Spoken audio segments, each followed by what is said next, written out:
மகனே இறைவா தூய ஆவி இறைவா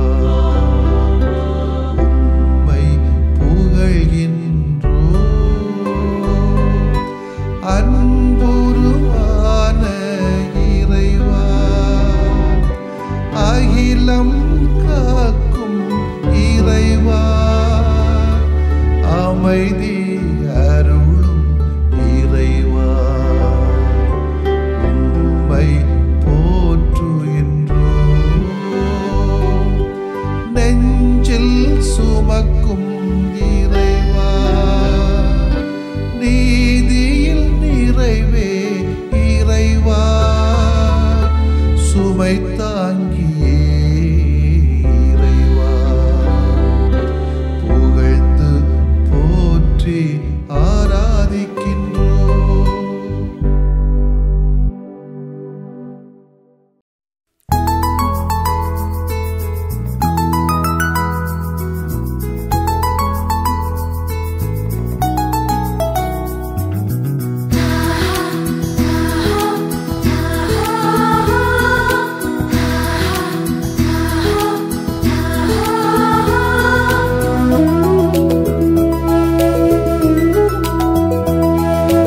உயிருக்குள் உயிரான என் இயேசுவே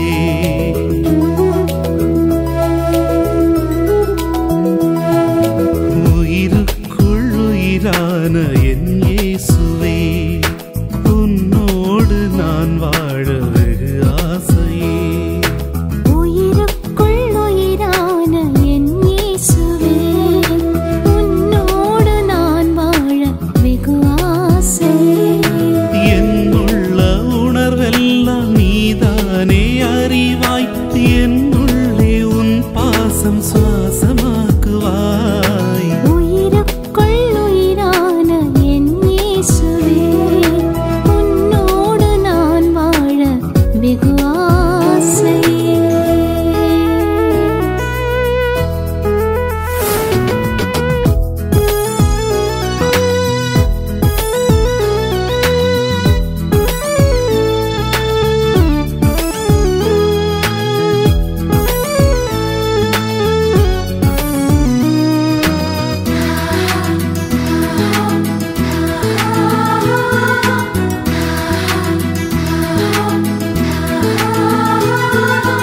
உயிர் வாழும் வாழ்வு அழகானது அதை உனக்காக வாழ்வது அர்த்தமானது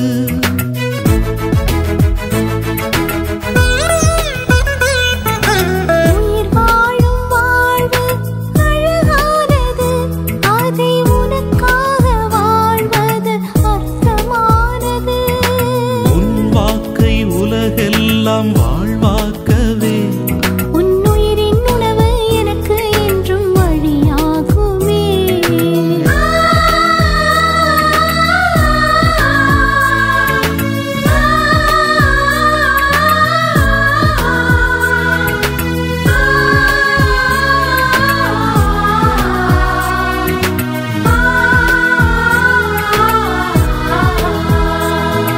உயிருக்குள் உயிரான என் இயேசுவே உன்னோடு நான் வாழ வெகு ஆசையே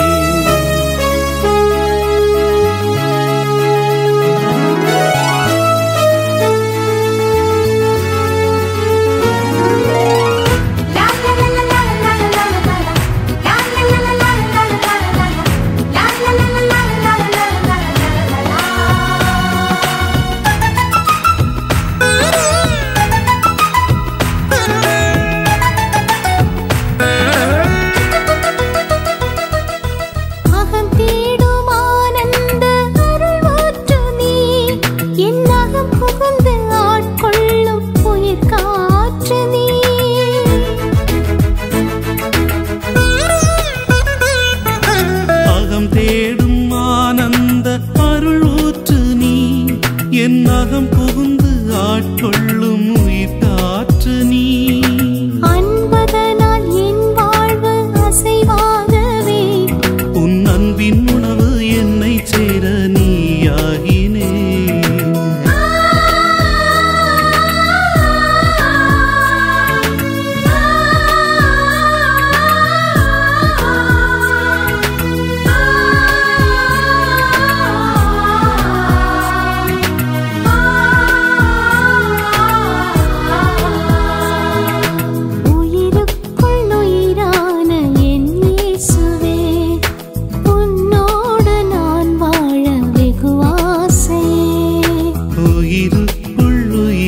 உயிரான என் இயேசுவே, உன்னோடு நான் வாழ வெகு ஆசையே. என்னுள்ள உணர்வெல்லாம் நீதானே அறிவாய், என்னுள்ளே உன் பாசம் சுவாசமாக்குவாய். உயிருக்குள் உயிரான என் இயேசுவே, உன்னோடு நான் வாழ வெகு ஆசையே. மத்தேயு எழுதிய நற்செய்தி அலகு 26 இறை சொற்றொடர்கள் 14 முதல் 25 முடிய.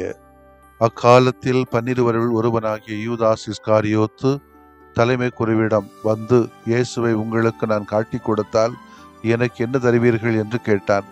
அவர்களும் 30 வெள்ளிக்காசுகளை எண்ணி அவனுக்கு கொடுத்தார்கள். அது முதல் அவன் அவரை காட்டிக் கொடுப்பதற்கு வாய்ப்பு தேடிக் கொண்டிருந்தான். புளிப்பற்ற அப்ப விழாவின் முதல் நாளில் சீடர்கள் இயேசுவை அணுகி வந்து, நீர் பாஸ்கா விருந்து உண்ண நாங்கள் எங்கே ஏற்பாடு செய்ய வேண்டும் என விரும்புகிறீர் என்று கேட்டார்கள். இயேசு அவர்களிடம், நீங்கள் புறப்பட்டு நகருக்குள் சென்று இன்னாரிடம் போய், எனது நேரம் நெருங்கி வந்து விட்டது, என் சீடர்களோடு உமது வீட்டில் பாஸ்கா கொண்டாடப் போகிறேன் என போதகர் கூறுகிறார் என சொல்லுங்கள் என்றார். இயேசு தங்களுக்கு பணித்தபடியே சீடர்கள் செயல்பட்டு பாஸ்கா விருந்துக்கு ஏற்பாடு செய்தார்கள். மாலை வேளையானதும் அவர் 12 பந்தியில் அமர்ந்தார். அவர்கள் உண்டு கொண்டிருந்த பொழுது அவர், உங்களுள் ஒருவன் என்னை காட்டிக் கொடுப்பான் என உறுதியாக உங்களுக்கு சொல்லுகிறேன் என்றார். அப்பொழுது அவர்கள் மிகவும் வருத்தமுற்றவர்களாய், ஆண்டவரே, அது நானோ என ஒவ்வொருவரும் அவரிடம் கேட்கத் தொடங்கினார்கள். அதற்கு அவர், என்னுடன் பாத்திரத்தில் தொட்டு உண்பவனே என்னை காட்டிக் கொடுப்பான். மானிட மகன் தம்மை பற்றி மறைநூலில் எழுதியுள்ளபடியே போகிறார். ஆனால் ஐயோ, அவரை காட்டிக் கொடுக்கிறவனுக்கு கேடு. அம்மனிதன் பிறவாதிருந்திருந்தால் அவனுக்கு நலமாயிருந்திருக்கும் என்றார். அவரை காட்டிக் கொடுத்த யூதாசும், ரபி, நானோ என அவரிடம் கேட்க, இயேசு, நீயே சொல்லிவிட்டாய் என்றார். ஆண்டவரின் அருள்வாக்கு. இறைவா உமக்கு நன்றி. கிறிஸ்து இயேசுவில் பிரியமுள்ள சகோதர சகோதரிகளே, எனது நேரம் எதில் அடங்கியிருக்கிறது? கெட்டவை சிந்திப்பவைகளிலா அல்லது நல்லவைகளை செய்வதிலா? நேர்மையான, உண்மையான, நலமான, ஆரோக்கியமான காரியங்களிலே ஈடுபடுவதிலா அல்லது கேவலங்கெட்ட காரியங்களில் நமது நேரத்தை செயல்படுவதா? முன்னாள் கிரிக்கெட் அணியின் தலைவர் டோனியின் தந்தை விளையாட்டு மைதானங்களில் உள்ள புல்லுக்கு நீர்ப்பாய்ச்சி வேலை செய்தவர். இவர் அதே மைதானத்தில் தானும் விளையாட வேண்டும் என்ற ஆவல் கொண்டார். இன்று உலகின் பணக்கார வரிசையிலே பேசப்படக்கூடிய இடத்தினை பெற்றிருக்கிறார். அப்கோர்ஸ் IPL அவரை பற்றி கிளிக்கிறானுங்க, இருந்தாலும் அவர்தான் என்று நாம் நினைத்துக் கொள்ள, விளையாட்டு தானே, அப்படிதான் இருக்கும் என்று நாம் நினைத்துக் கொள்ளலாம். சாதாரண டீ கடை நடத்தி தன் வயிற்றை நிரப்பிக் கொண்டிருந்தவர்கள் எல்லாம் படிப்படியாக அரசியலுக்கு வந்து இன்று நாடுகளையே வழி நடத்தக்கூடிய தலைவர்களாக மாறிவிட்டார்கள். ஒரு காலத்தில் மதத்திற்கு எதிராக இருந்தவர்கள் தற்போது பல கல்லூரிகள், பள்ளிகள், மருத்துவமனைகள் என அமைத்து மக்கள் தன்னை கடவுளாக வணங்கக்கூடிய அளவில் உயர்ந்து விட்டார்கள். இவர்களும் அனைவருக்குமே சரியான நேரம் வந்துவிட்டது. அதனால் தான் உயர்ந்த நிலைக்கு ஏறி உள்ளார்கள் என்று நாம் சொல்லலாம். சமுதாயத்தில் துன்பப்படுகிறவனுக்கு நேரம் சரியில்லை என்று கிராமப்புறங்களிலே நாம் கூறுவது உண்டு. யாராவது கேட்டாங்கன்னா, என்ன இப்படி போயிட்டு இப்படி ஆயிற்றேன்னு கேட்டால், நேரம் சரியில்லைப்பா, இல்லைன்னா என்ன சொல்லுவாங்க, நேரம் இன்னும் வரல, பார்ப்போம், இப்போ வருதுன்னு பார்ப்போமே என்று சலித்து பேசுவதும் நான் கேட்டிருக்கிறோம். அதுபோலத்தான் இன்றைக்கு ஏசையா, அவருக்கு வந்த நேரம் நல்ல நேரமாக, அதாவது கடவுளின் துணையை பெற்றுக்கொண்டதாக அவர் கூறுகிறார். இயேசுவுக்கு நேரம் வருகிறது, ஆனால் அது பாடுகளை சந்திக்கக்கூடிய நேரமாக அமைகிறது. தன்னுடைய முதல் புதுமையில் தன் தாயின் வார்த்தைக்கு பதிலாக எனது நேரம் இன்னும் வரவில்லையே என்று கூறி தட்டியவர், இங்கு தாமாகவே எனது நேரம் வந்து விட்டது என்று கூறி பாடுகளை சந்திக்க தன்னை தயார்படுத்துகிறார். இதுதான் அவருக்கு நமக்குள்ள வித்தியாசம் தான். நமக்கு அநியாயம் செய்ய, அக்கிரமம் செய்ய நல்ல நேரத்தை தேடி இருக்கிறோம். நல்லது செய்யறதுக்கு, மனிதநேய காரியங்களை செய்யறதுக்கு நேரம் வரல அப்படின்னு நம்ம சொல்லிட்டு தட்டி கழிச்சுட்டு போயிட்டே இருக்கும். இதுதான் இயேசுவுக்கு நமக்குள்ள வித்தியாசம். இதுதான். இயேசு நினைத்திருந்தால் முதல் புதுமையின் போது தாயின் வார்த்தைக்கு முன்பே புதுமையை செய்து தான் இறைமகன் என்றும், பாடுகளின் வாழ்வில் எல்லா பாடுகளையும் அகற்றி தான் இறைமகன் எனவும் எடுத்து காட்டியிருக்க முடியும். ஆனால் இயேசு செய்யவில்லை. காரணம், அவரின் வாழ்வு பாடுகளின் வாழ்வு என்பதனை முற்றிலுமாக உணர்ந்திருந்தார், தெளிவாயிருந்தார். அந்த உணர்தலின் வெளிப்பாடு தான் எனது நேரம் வந்து விட்டது என்று சொல்லப்படுகிறது. இன்று சமூகத்திலே, சமுதாயத்திலே துன்பம் வருகின்ற போதெல்லாம் அல்லது நன்மை நடக்கிற போது இது கடவுளின் திட்டம் என்ற உணர்வோடு ஏற்றுக்கொள்கிறோமா, அல்லது கடவுள் எனக்கு இன்னும் சரியான நேரத்தை அமைத்து தரவில்லை என்று நினைத்து சப்பக்கட்டு கட்டுறோமா என்று நாம் யோசிக்கணும். அன்புக்குரியவர்களே, நேர்மையானவற்றை, நல்லவற்றை, கடவுளுக்கு உகந்தவற்றை, மனித இனத்துக்கு உகந்தவற்றை செய்வதில் நேரம் பார்க்க வேண்டிய தேவையே கிடையாது. நேரம் நம்ம கையில் தான் இருக்குது. அதை நம்ம செலவு பண்ணிக்கணும், சரியான பாதையிலே பயன்படுத்திக் கொள்ள வேண்டும்.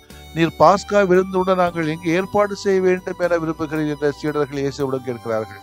பாஸ்கா விருந்திற்கு என்னென்ன ஏற்பாடு செய்ய வேண்டும் என்கிற கேள்வி நமக்குள்ளாக எழுபதுதான். பாஸ்கா விழா கொண்டாட அடிப்படையிலே சில 4 வகையான பொருட்கள் வைக்கப்பட வேண்டும். அவற்றை ஒன்று, ஒரு சிறிய பாத்திரத்திலே உப்பு தண்ணீர். இந்த உப்பு தண்ணீரின் பொருள் என்ன ஏற்கனவே சொல்லியிருக்கிறேன். இந்த உப்பு தண்ணீர் இஸ்ரேல் மக்களினுடைய கண்ணீரை குறிக்கக்கூடிய அடையாளமாக இருக்கிறது. எகிப்தில் அடிமைகளாக இருந்த போது துன்பத்தினர் அவர்கள் கண்ணீர் வடித்தார்கள். அந்த கண்ணீரையும் மேலும் பாதுகாப்பாக செங்கடலை கடந்தார்கள். அந்த செங்கடல் உப்பு தண்ணீர் சுவையுடையது. இவற்றை நினைவு கூற உப்பு தண்ணீர் வைக்கப்பட்டது. 2வது, கசப்பான மூலிகை இலைகள். நமக்கு நோய் வந்தானே கசப்பான மூலிகைகள் சாப்பிட்றோம். அன்னைக்கு பாஸ்கா விழாவிலே இருந்தது. இந்த கசப்பு சுவையுடைய மூலிகை செடிகள் அடிமைத்தனத்தின் கசப்புணர்வுகளையும் செம்மறி ஆட்டின் இரத்தத்தையும் இஸ்ரேலின் வீடுகளில் தோய்க்க பயன்படுத்திய யூசுப்பு தண்டின் சுவையையும் நினைவுபடுத்துகிறது. 3வது, குரோசித் பசை. இந்த பசை ஆப்பிள், பேரிச்சம், மாதுளம் போன்ற முந்திரி பருப்பை சேர்த்து அரைத்து செய்யப்பட்ட ஒரு பசை. எகிப்தில் இஸ்ரேல் மக்கள் கட்டிடங்களை கட்ட செங்கற்களை செய்தார்கள். அடிமைகளாக செங்கற்களை செய்வதற்கு களிமண்ணையும் இந்த பசையையும் சேர்த்து செங்கற்களை உருவாக்கினார்கள். அதனை இது குறித்ததாக சொல்லப்படுகிறது. 4, கிண்ணங்களில் திராட்சை ரசம். இவை கடவுளின் 4 வாக்குறுதிகளை அவர்களுக்கு நினைவுபடுத்தக்கூடியது. அதாவது, எகிப்தியரின் பாரச்சுமைகளை நான் உங்களிடமிருந்து அகற்றுவேன். 1, உங்களை அடிமைத்தனத்திலிருந்து விடுவிப்பேன். 2, ஓங்கிய கையாலும் மாபெரும் தண்டனை தீர்ப்புகளால் நான் உங்களுக்கு மீட்பளிப்பேன். 3, உங்களை என் மக்களாகவும் உங்களுக்கு கடவுளாகவும் நான் இருப்பேன். இந்த 4 வகையான வாக்குறுதிகளின் நினைவாக 4 திராட்சரச கிண்ணங்களும் வைக்கப்பட்டது. தயாரிப்பைத்தான் பாஸ்கா விழா கொண்டாட சீடர்கள் செய்ய வேண்டியதாக இயேசு அவர்களிடம் சொன்னார். வழிபாடு என்பது அன்புக்குரியவர்கள் வெறும் சடங்கல்ல, அது வாழ்வை மாற்றக்கூடிய ஒரு வழிமுறை, வாழ்வு முறை. வழிபாட்டில் பங்கெடுக்க நம்மையே நாம் நல்ல முறைகள் தயாரிக்க வேண்டும். ஏதோ குத்தளவுக்கு ஏற்றுறதும், அஞ்சலி செலுத்துறதும், காணிக்க பொருளை பென்சிலையும் அதையும் கொண்டு வர்றதும் அதல்ல. அதை தாண்டி போகணும். கடவுளின் இரக்கத்தை, இறை அருளை நமக்கு பெற்றுத்தருகின்ற வகையிலே நம்முடைய வாழ்க்கை முறை காணிக்கையாக, வழிபாடாக மாற வேண்டும். புனித வார வழிபாடுகளிலே பங்கெடுக்க இருக்கிற நாம் முதலில் அதற்கான நல்ல தயாரிப்பிலே ஈடுபடுவோம். உடலையும், உணர்வையும், உடனிருப்பையும், மனதையும், உடையையும் நாம் தயாரிப்பிலே செய்வோம். இறைவன் அருளை நிறைவாக பெற நம்மை நாம் தயாரித்துக் கொள்வோம். நல்லது செய்ய நம்மை நாம் நல்லவைகளாக அர்ப்பணிக்க, அன்பு செயல் செய்ய நமது நேரம் இவைகளிலே இருக்கட்டும். ஆமேன். மன்றாடுவோமாக. சீடரால் காட்டிக் கொடுக்கப்பட்ட ஆண்டவரே இயேசுவே, பணத்துக்காக, உலக இன்பங்களுக்காக நாங்கள் உம்மை காட்டிக் கொடுக்கிற அவல நிலையிலிருந்து எங்களை காத்தருள்வீராக. சாதியம், பணவெறி, அதிகார வெறி, அடிமைத்தனங்கள், அட்டூழியங்கள், அடாவடித்தனங்கள் இவற்றின் பேரால் நல்ல ஆண்டவராகிய உம்மை நாங்கள் காட்டி கொடுக்கிற சூழலிலே எங்களை மன்னித்தருளும். இனிமேலால் அனைத்திற்கும் மேலாக உம்மையும் நீர் இலக்காக வைத்திருக்கக்கூடிய ஏழை எளிய மக்களையும் அன்பு செய்யவும், அதற்கு நேரங்களை பார்க்காமல் நேரத்தை எடுத்துக்கொண்டு இவைகளில் ஈடுபடவும் எங்களுக்கு தேவையான வரத்தை தாரும். ஆமேன்.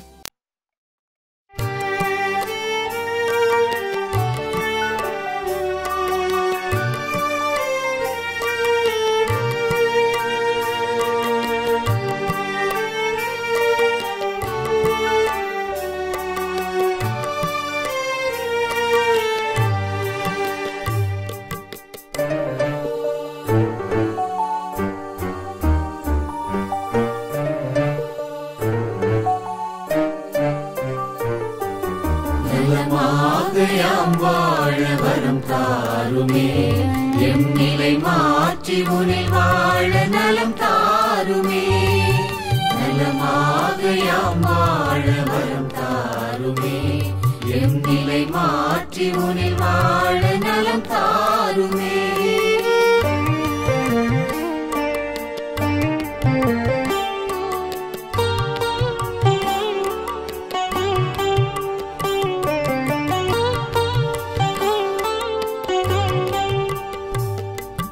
மகிழ்வில்லா மனமென்றால் மனநோயா அதில் மகிழ்வாக நீ வந்து நலம் தாருமே நலமாக யாம் வாழ வரம் தாருமே பொய் கூறும் நாவென்றால் பேய் நோயா அதில் மெய்யாக நீ வந்து நலம் தாருமே நலமாக யாம் வாழ வரம் தாருமே எம் நிலை மாற்றி உனில் வாழ நலம் தாருமே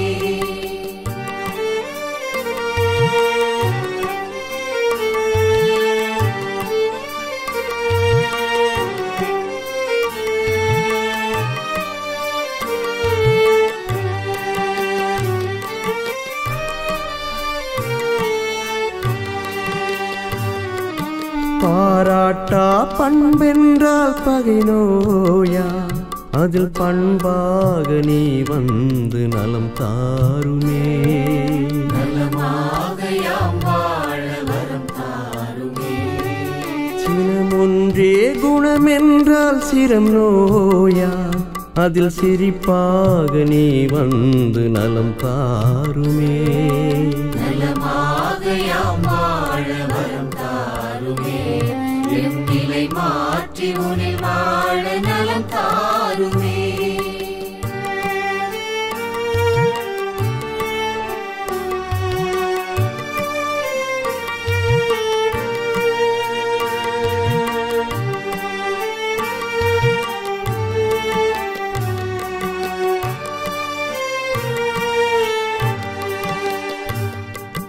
உழைக்காத உடல் என்றால் உயிர் நோயா அதில் உழைப்பாக நீ வந்து நலம் தாருமே நலமாக யாம் வாழ வரம் தாருமே கனியாத உளமென்றால் கடும் நோயா அதில் கனிவாக நீ வந்து நலம் தாருமே நலமாக யாம் வாழ வரம் தாருமே எம் நிலை மாற்றி உனில் வாழ நலம் தாருமே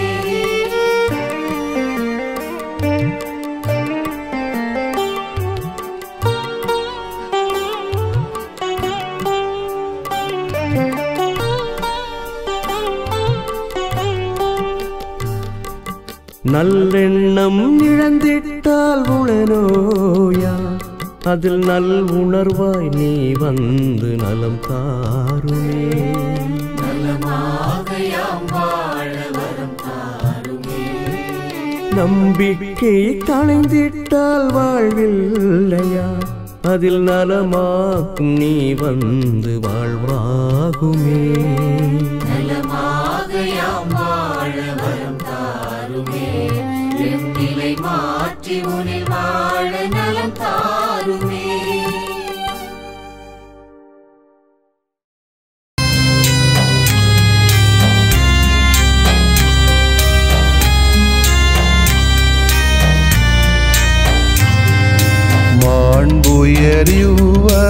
மாண்புயரிவருள்ளடையாளத்தை தாழ்ந்து பணிந்து ஆராதிப்போம். பழைய நியம முறைகள் அனைத்தும் இனி மறைந்து முடிவு பெறுக. புதிய நியம முறைகள் வருக. புலன்களாலே மனிதன் இதனை அறிய இயலா. குறைகள் நீக்க நம்பிக்கையின் உதவி பெறுக.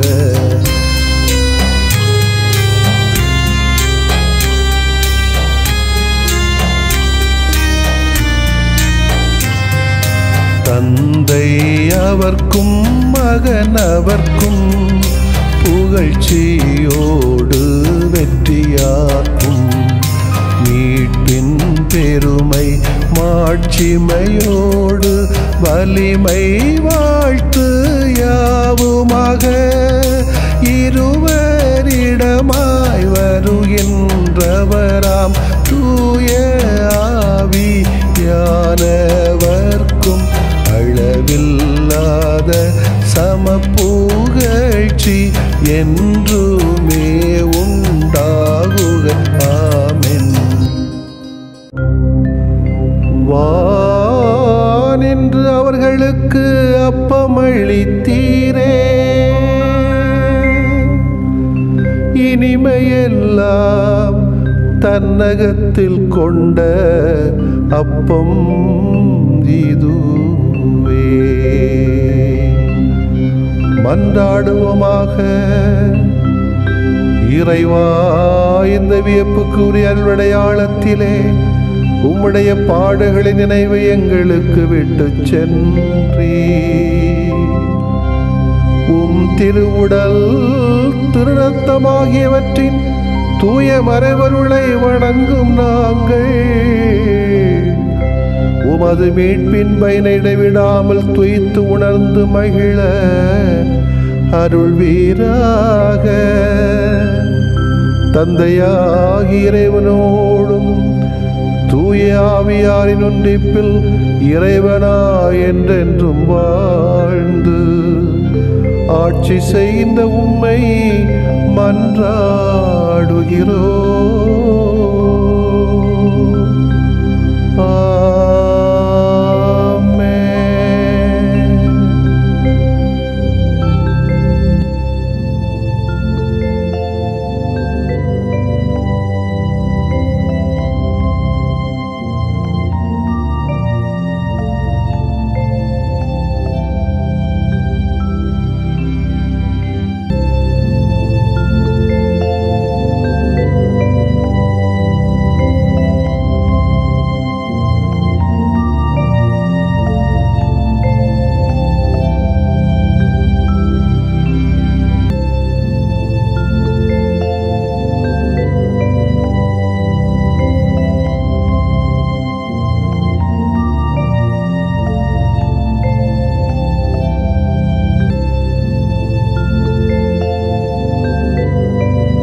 பாஸ்கா மகிழ்வை கொண்டாட ஆவலா, பாடுகளால் அன்பை வழங்கிட ஆவலா.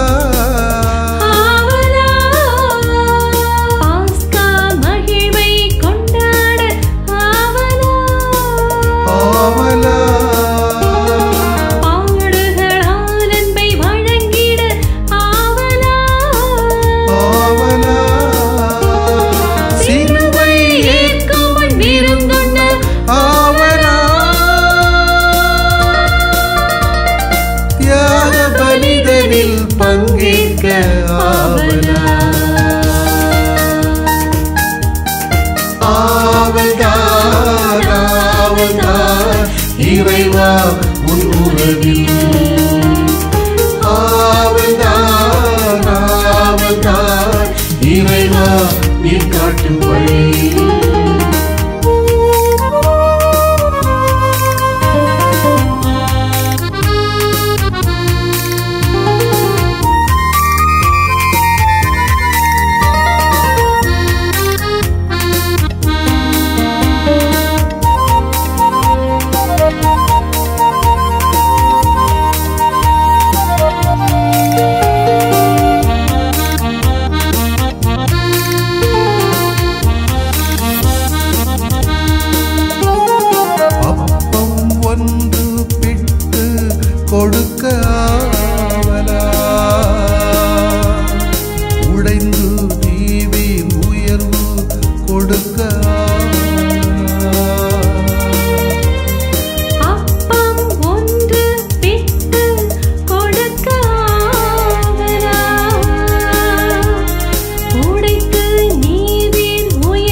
அன்பிலும் பணியிலும் நிலைக்க ஆவலா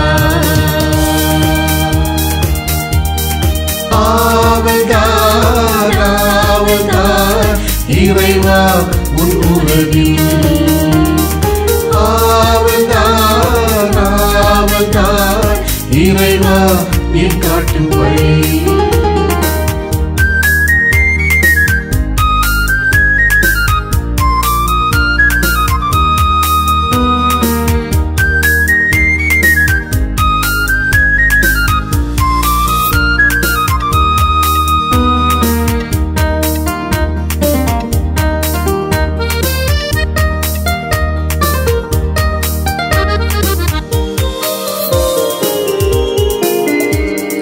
வார்த்தை வழியில் வாழ்ந்து காட்ட ஆவலா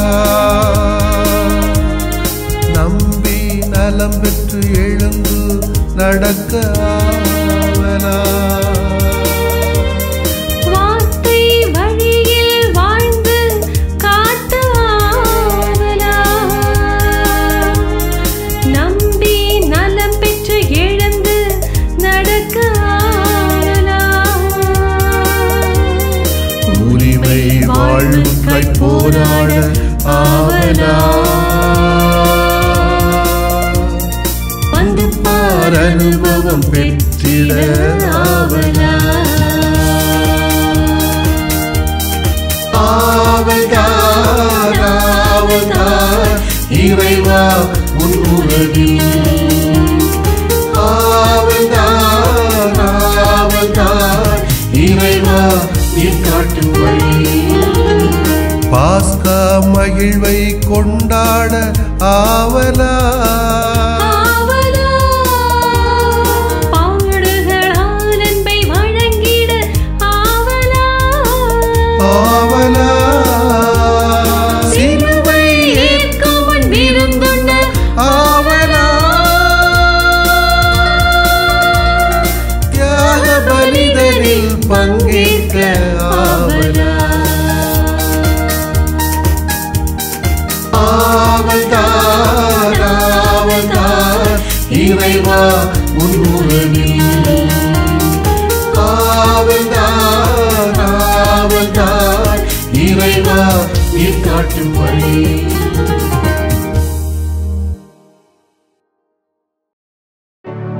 நிலையான புகழுக்குரிய தூய இறை நன்மைக்கு எல்லா காலமும் தொழுகையும் புகழும் போற்றியும் ஆட்சிமையும் உண்டாக கடவது போற்றியும் ஆட்சிமையும் உண்டாக கடவது. தந்தை மகன் தூய ஆவியாரின் பெயராலே ஆமென்.